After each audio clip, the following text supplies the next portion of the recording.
अस्सलामुअलैकुम। आज मैं आपके लिए लाई हूँ जो चीज़ें आपके घर में होती हैं, उन सब चीज़ों का नाम मैं इस वीडियो में लाई हूँ।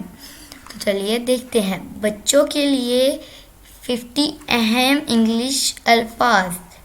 Cup cup, car car, clock घड़ी, कारपेट कालीन, डोर दरवाज़ा, ड्रॉप कतरा, डाइस डाइस, ड्रम ढोल, डॉग कुत्ता, डॉल्फिन डॉल्फिन, बतख डक, ईगल इक़ाब, 8 8, एलिफेंट हाथी, कान ईयर, एग अंडा। अगर आपको मेरी वीडियोस अच्छी लगती हैं तो जल्दी से चैनल को सब्सक्राइब और वीडियो को लाइक करना ना भूलें।